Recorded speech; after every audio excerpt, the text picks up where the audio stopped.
Welcome to The Debrief, where we talk with the Washington Examiner's top journalists about the stories they're covering this week and where the headlines are going next. I'm Sarah Westwood, and I'm here today with commentary editor Conn Carroll. And Conn, recently the CBP commissioner was let go by the Biden administration, but there was some drama surrounding that. Tell us about what happened. Absolutely was. Apparently, he was told by Mayorkas, the secretary, that he no longer had the confidence of the president, and they asked him to resign. This was on Wednesday. And then he refused for 2 days until he came to work on Friday morning, and they had locked him out of his Twitter account and the social media accounts. And finally, that afternoon, that Friday, he finally submitted his resignation to President Biden, who then accepted it. But the larger point is this guy had only been in office for less than a year. He was just confirmed last December in a lame duck section of Congress. And it's not really his fault. There's not much you can do when the policy of the Biden administration, when the policy of Mayorkas is to let as many migrants in as possible. There's not much you can do to then contain that chaos. And he obviously didn't, and now he's gone. Title 42 is a public health order that the Biden administration has unsuccessfully so far attempted to end.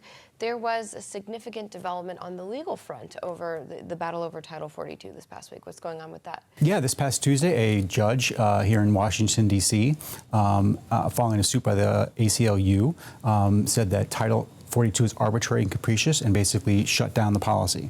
Now, the Biden administration did then ask for a 21-day stay, so it's going to continue into December. But after that, it's then going to end. But what we have to remember here is that Biden actually tried to shut down Title 42 by himself in the spring of this year. And it wasn't until Republican governors came along and sued him to stop his ending of Title 42 that he had to halt it. So the ACLU then came along and sued to end it from the beginning. And so this was kind of a coordinated lawsuit between the ACLU and the White House, because even though Biden technically lost this lawsuit and they now have to end the Title 42 program, that's the result they wanted all along. They wanted Title 42 to end way back in the spring. So are both of these legal battles seeking opposite outcomes with regards to Title 42 proceeding at the same time? I mean, how's it going to work, those contradictory? Yeah, well, I mean, one was about that the Biden administration didn't basically jump through the right hoops when they tried to end the policy. Mm-hmm. And the other one is that they didn't jump through the right hoops when Trump initially started it. So if they didn't jump through the right hoops to start it, then the ending is moot. So it's the ending is going to prevail, and that's going to follow through in December. And I mean, who knows what's going to happen? You know, this past month in October, the most recent month available, 230,000 migrants were arrested for illegally crossing the southern border.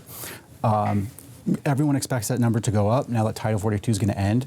But on the other hand, it's not going to be that big a deal because Biden has already been expanding the Title 42 loopholes since his first day in office. So on President Trump's last full month in office, about 85% of all migrants arrested at the border were sent back to Mexico under Title 42.